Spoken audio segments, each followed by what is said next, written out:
Amber, great to have you with us in the studio tonight. Let's get straight into it. First of all, just tell us a bit about your background, how you became to be the General Manager of the women's team. Yeah, so I was originally at Aston Villa, so I was the General Manager there for about 4 seasons, and then I left and joined here. But before I was at Aston Villa, I was a football development officer, so I worked in Northampton and looked and supported all of the leagues in Northampton, and that was girls' leagues, disability leagues, so kind of knew all the governance side of things with football, but then also was coaching at Leicester, so kind of doing a bit of everything.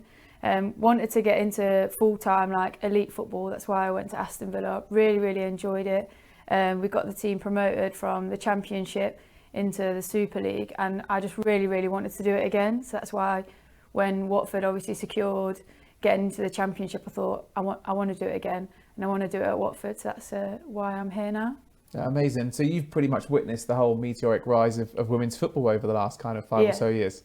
Yeah, definitely. It's definitely it's grown like massively, especially off the back of the success that the women's team had in Canada, off the back of that, and then obviously the Super League with the TV deals, and just women's football just being out there for people to see more, and seeing it and saying, oh, my daughter can play, and even getting young boys watching women's football. It's become normalised now, which is really good. Yeah, no, really important. It's amazing to see how well the women's team's being received here at Watford as well. Talk about your role then on a day-to-day basis. What is kind of general manager of the women's team? What's a day-to-day job for you? So the easiest way for me to describe it is Gifton kind of deals with everything on the pitch, and then everything off the pitch is pretty much me. So managing the players and the staff, managing the nutrition that the players have, managing the ticketing team, so just overseeing attendances, marketing, social media, so just overseeing all of those kind of different departments and bringing everything together. So yeah, just managing everything really, I guess. Awesome. You're the boss then. You're in charge. A little bit, I guess, maybe. Look, obviously there was a massive achievement to get into the Championship. You know, that is no easy feat within itself. You know, it's a very difficult league to get into as well. It takes time to adjust. What's your views on this season so far? How would you evaluate the progress that's been made? Yeah, I think obviously it's been quite difficult for the players and the staff to adjust to going into the Championship, because obviously last year in the National League they weren't playing because of COVID, whereas the Championship teams, they played through COVID under the elite protocol. So it's been quite difficult to get up to speed with teams that have played for the last 2 years when our team hasn't. But then also as well, the step up is massive. There's a lot of really good, talented Championship players that they know the league, they know how gritty it is, they know how to get stuck in. And our players, they're getting used to that tempo and that change and the competitiveness that the Championship has in comparison to the National League. But I think you've seen from the games, maybe the first half, they've kind of been like, oh, the second half they've come back at it, especially like when we played Liverpool. Obviously we were 3-0 down, and then the second half they were like, right, okay, this is the tempo that we need to play at. And they stepped up and it was 3-2 in the end. So yeah, really pleased with the way that the players and the staff have adapted. No, really good to hear. Obviously, Gifton Noel Williams have kind of been on the show several times. Yeah. Start of the season, he was really excited about doing a bit of coaching and assisting with the women's team. Obviously, now at the moment, interim head coach as well. Yeah. What's he brought to the team?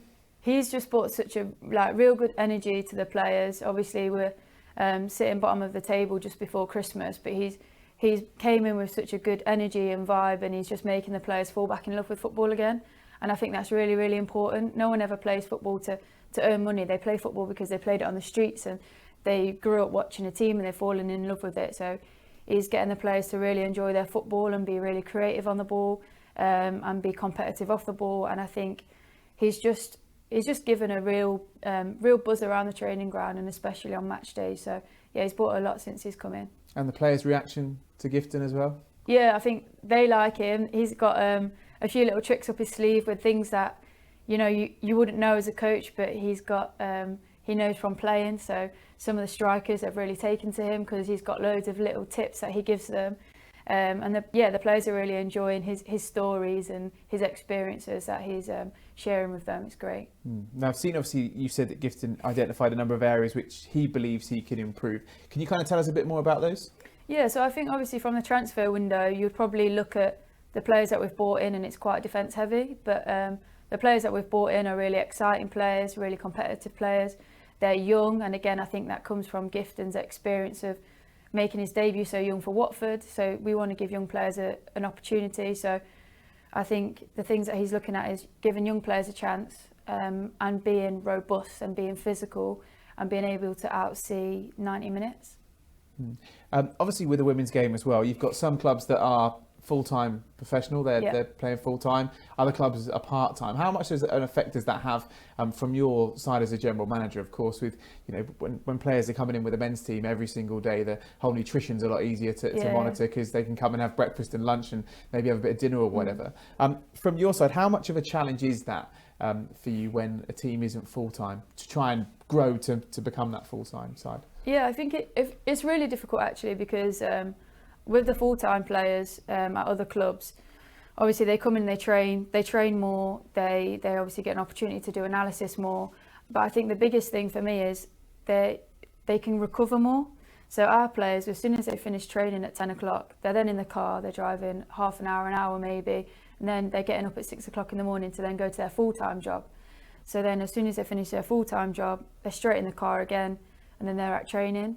So with a full-time player, they'll finish training, they'll go home, they'll eat well, they'll sleep, they'll recover, and then they'll be able to come into training the next day. Whereas our players are burning the candle at both ends, I guess, and it's difficult for them to manage their full-time jobs with their part-time job of being a footballer on top, but then also then trying to be a parent or drive up and down the country with football. So yeah, it's really difficult, but I think the players are managing it really, really well.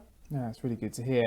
Let's talk transfers. Yeah. Of course, transfer window is shut. Are you happy with the business that you've done? Yeah, I'm really, really pleased. I think the business that we've done is really good. We've brought in some really good, young, exciting players. I think for me, the biggest side of the business is the relationships that we've built with the likes of like Arsenal, who are over the hedge, and bringing in Taya Goldie. I think that's a really good relationship that I'm looking forward to explore more.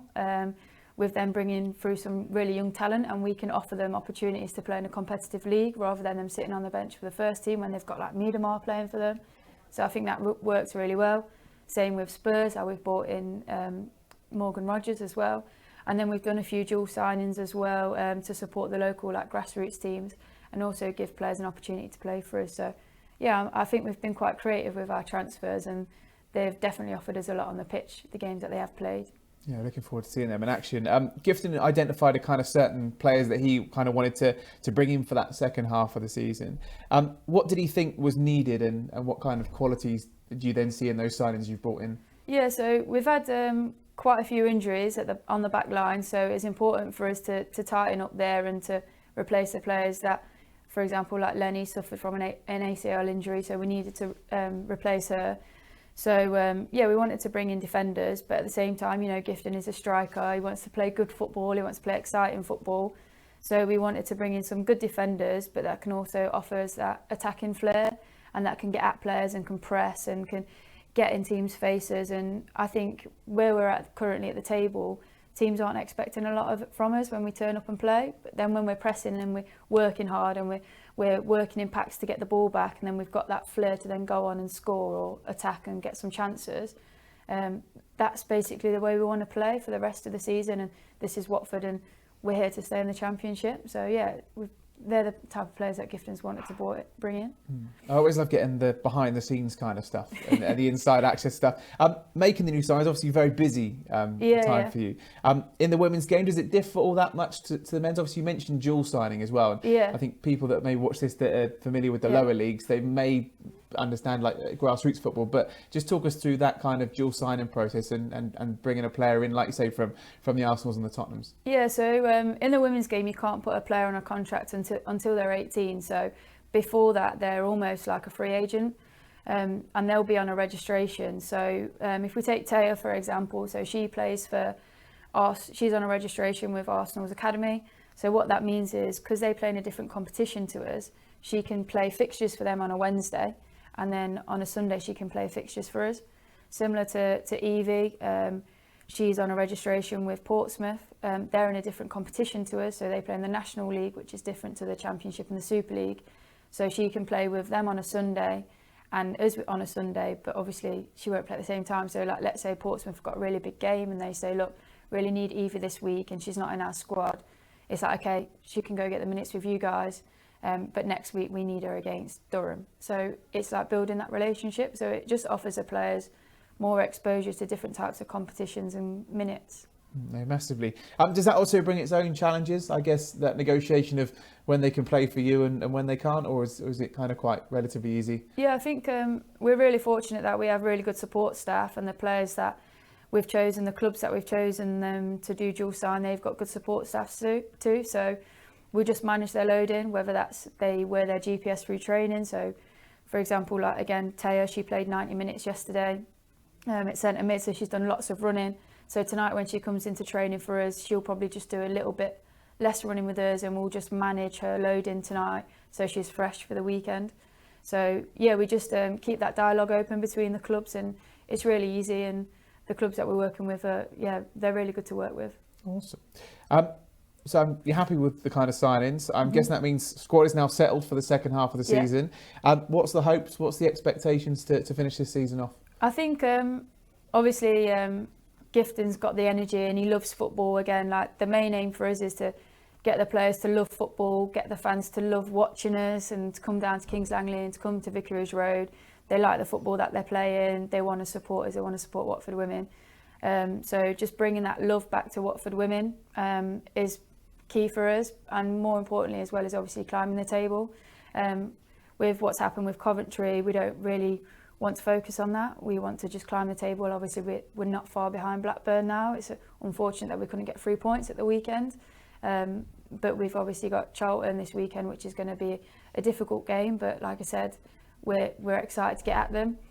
So yeah, climb the table and get people to fall in love with Watford Women is the goal really. Amazing. Obviously you played at Vicarage Road earlier on in the season as well. Incredibly special. What would your message to the fans be that haven't come down and seen you guys play yet? I think come down, we're playing exciting football. Obviously Gifton's on the sideline, so give him a bit of support as well. And come down, watch the girls play and come and meet them after the game as well. They're a really good bunch, and I'm looking forward to the rest of the season. Awesome. Amber, thank you very much. No, thank you.